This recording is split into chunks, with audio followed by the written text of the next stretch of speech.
As the trailer starts, we are shown a visual of what seems to be a bloody figure struggling against an invisible wall, like a mime. And as this goes on, a voice that I can only assume to be Klein's recites a prayer, and almost as an answer to the prayer, the trailer cuts to a blank screen of what seems to be gray fog. But rather than being taken to the palace above the gray fog, instead we cut to a scene of massive warships floating on the ocean, and as the warships fire, thunder strikes simultaneously, and for a brief moment we can see silhouettes of the seven gods. The camera is then abruptly submerged underwater, and just as quickly resurfaces on a very familiar city, the city of Tingen. The camera rapidly flies through the town until it stops in front of what seems to be either an apartment or factory. We are then taken inside the bedroom of Klein and his brother, where we see a close-up shot of an unconscious Klein who only wakes up after his name is called by a mysterious female voice. Understandably, Klein, who has just transmigrated into this world, is shown to be in a confused state as he questions, "Where am I?" Although it's not explicitly shown in the trailer, I assume that Klein is most likely in pain, a headache-like pain as if someone had shot a hole in his head. As we see Klein recovering from the headache, our view rapidly cuts to others who were not so fortunate. The first person we cut to seems to be suffering from a headache induced by the wall or the floor, while the other seems to have a headache induced by a table. When we return back to Klein, we see the back of his head as he scratches the side of his head, and proceeds to read a text that states, "Everyone will die, including me." Transitioning from this scene, we cut to a magnificent view of a giant clock that chimes as a new hour arrives, while a group of birds fly away in the background. The clock keeps chiming as we cut in and immediately out of Klein's point of view while he is running in a dream.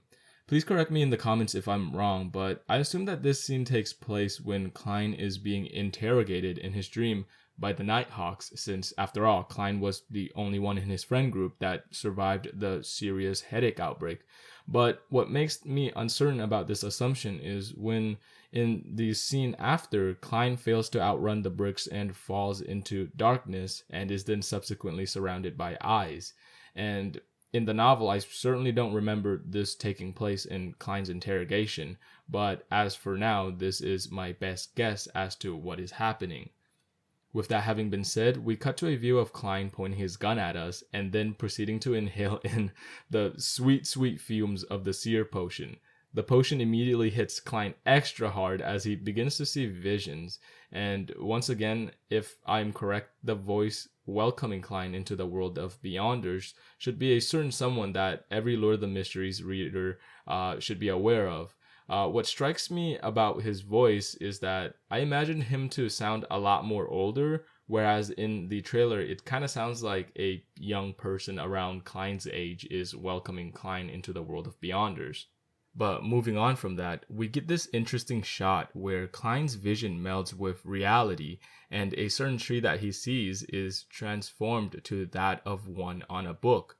We quickly zoom out of the book and see a multitude of pipes and metalwork as the screen fades to black. When we are able to see again, we get a glorious view of Klein on an extremely tall building, and this shot alone is just so magnificent. You guys won't be able to see how beautiful it is through screenshots, as I don't want this video to get taken down. But if you haven't seen the trailer for yourself, it is just take my word for it, because it is gorgeous. I have no doubt in my mind that the quality for the show will just be absolutely breathtaking. I just worry for the animators and hope that they're working under humane conditions, as animators don't really get treated that well despite their monumental importance in the industry. But returning to the trailer, we get a scene of Klein in his trademark Saphira Castle. In the scene, he enters by reaching his hand outwards towards the sun, when our view is then covered by a gray fog, and we see Klein walking out of the same fog or smoke. This particular scene was my favorite from the trailer, just because of the fact that the regular Tarot Club meetings were actually my favorite part of the story, and I just can't wait to see the interactions between the club being animated and voice acted, just bringing a whole new level of life into our beloved characters.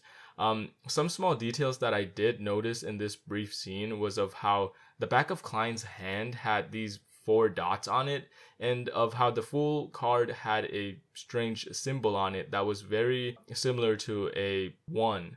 And in terms of tarot cards, the Fool is associated with the number 0. So this small detail kind of stuck out to me. Feel free to explain it in the comments if you know what these are, because I'm drawing complete blanks here when it comes to these things.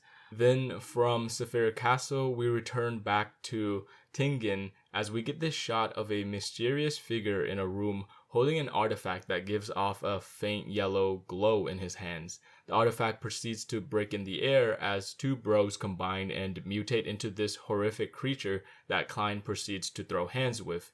In between the fight, we get a glimpse of a certain fanfiction writer madly scribbling down his best Sonic X Mario material. And although a weird cutaway that could potentially take away from the hype of viewers, I can see how this plays into the larger world building of Lord of the Mysteries.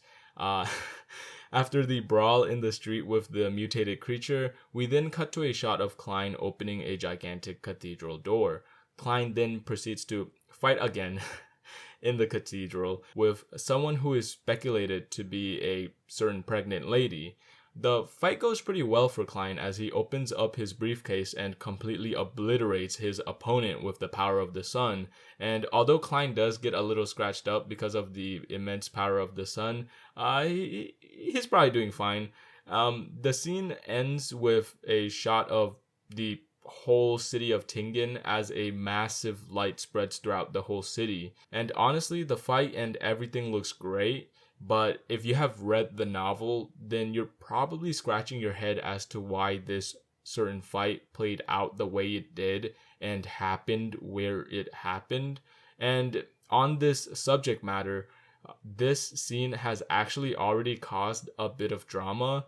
And this is because, in short, some viewers are worried as to how faithful the adaptation will be to the source. Since if they're taking creative liberties with things like this fight scene, then what other things could be either changed, cut out, or maybe even added in? I personally do agree that it doesn't really make sense for this fight to happen in the cathedral. I have hope that they'll either make it work or change it with the actual release in 2025. Since after all, this is not the finished product, and with the release date of the Donghua, this is more akin to the initial sketch of what is to come, and so many things will probably change. Also, I have heard word that Cuttlefish is involved in the adaptation, although I'm not sure how big of a role he plays in the production, so that is also something that we can factor in when evaluating what to expect from the Donghua. With all of that having been said, the final scene of the trailer is actually very emotional. We see Klein as he walks in a field filled with tombstones as we hear the voice of the captain saying his iconic line. Even though I can't understand the language, I can feel the emotion in the sentence. As he initially starts with a deep and strong voice, his voice starts to falter and get higher as he gets to the later and more depressing parts of the sentence. And I mean, what else can I say? The voice acting is just so good. The animation is top tier. All we really need is just for the adaptation to be faithful to the source, and we just actually have a classic in our hands. Overall, that was just my analysis of the trailer. I'm very excited to experience Lord of the Mysteries again through a different medium. And honestly, I have only positives as to what I have to say about this trailer and what is to come in the future, I guess. If I missed out on any detail or was completely wrong about one of my analysis or comments, feel free to tell me in the comments below. I would love to start a conversation with you guys, as I love discussing about all things that I enjoy. And yeah, have a good day.